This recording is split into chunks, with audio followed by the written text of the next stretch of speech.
Yo, yo, yo, yo, yo. Welcome into a little Sports 56 Happy Hour. I'm your buddy, Johnny Radio. Happy Tuesday, everybody. Weather's still beautiful again, and we're another day farther down the road from that just absolute disaster that we had on Sunday with the Tigers being terrible. Tigers are not in action tonight, but they're back at it against Charlotte tomorrow. Good thing. We're going to talk some college basketball today. We got DC David Cobb's going to join this bad boy about 11:30, maybe a little before, because I got a lot of college basketball to talk to him about. Man, last night, Houston took care of Iowa State, but Iowa State got that cover if you took the line before the game. And one of the more difficult things we're going to talk about today is in sports gambling, because I want to bring a little bit of this up. And betting before games in football, playing in line in football is one thing. College basketball is such a different animal. Like if you have certain markers before the game that you would decide that, hey, I would definitely bet this. And if you play in line, I would say 3 out of 4, almost 75%, that marker can get there.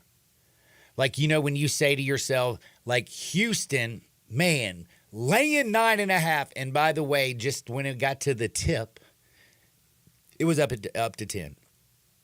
10.5 in some places, maybe a little higher even. I don't know. I didn't check all the books. was basically paying attention to one yesterday. But if you go in line and you play in line, if you have certain markers, you usually can find those. If you're a totals player like I am, I like overs and unders. If you get me a basketball team that goes on a 4-minute run, 3-minute, 4-minute run where they basically go 30 points, don't miss, back and forth, draining threes, and you watch that total shoot up double digits, say the total was 144 to start. Next thing you know, you're seeing this thing at 144, and then you also see the other lines, and that sucker's continuously going up. You catch a team that comes out like, golly, who was it? Was it Houston? And the one game that I really feel like that, the only time that really just didn't work out, Memphis was involved in that game. And I feel like it was North Texas. I think they hit their first 6 3-pointers of the ball game. North Texas just came out as hot as Cooter Brown. The total shot up about 10, 11 points. Still went over. But that doesn't happen a lot. So this in-line, like playing in-line in basketball, I really think, I'm going to break down games on here. We're going to talk again with David Cobb from CBSSports.com at 11:30. But in the last segment, last night, I'll go home last night. I'm sitting down getting ready for my business. The Houston game's at 8 o'clock. By the way, my goodness, the game on before that, Virginia Tech. Virginia Tech put a whooping. A absolute whooping all over Virginia. Virginia Tech couldn't miss anything. Virginia couldn't do jack. That was an embarrassing basketball game for Virginia. Very embarrassing basketball game for Virginia. But the Iowa State Houston game, I think, is a perfect example of how it is that you can, play these things in line and actually be somewhat, I think, all right. Because right before, during the game, the first 10 minutes of that ball game were painful. That was some bad basketball, I felt like, on both sides. Neither team could hit a shot to start the ball game.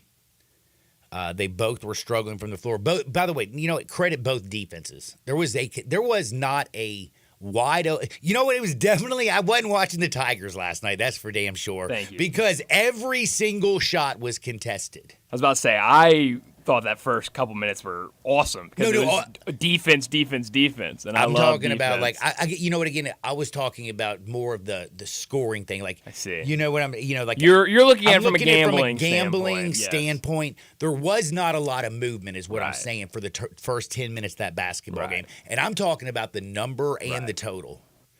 So you don't get a good gauge of actually which way this sucker might go. But if you watch that, you could tell that Iowa State and Houston were both dug in. And I'm going to tell you something. Without Shed, where would this Houston team be without him? It's a good question. He has really done a great job this year. Unbelievable job. I watched the other team. Iowa State's every time I watch them, I am more impressed with them, and each time I watch them. And again, we talk about college basketball as scoring is so popular, but man, they dig in on defense just like the Cougars do. Both teams, again, every shot's contested. But if you watch that entire first half, and then you watch after about the first 10 minutes, the final 7 minutes of that basketball game, Iowa State played better basketball than Houston. I thought they executed their game plan a little bit better. They kept themselves in it, and all of a sudden you get at a point where Iowa State is just right there. They're within, I think, 3 points of them. And you know what happened to that line? What happened? I got that line at Houston -6.5. Wow. When you see something, and that's what I was talking about, that marker. When that bad boy went to 10, I was like, man, you know what? If I could just get it under 7. If I can get that bad boy under 7. Heck, I wanted it at 5.5 because it did drop to 5.5 at one point. And you know when you try to put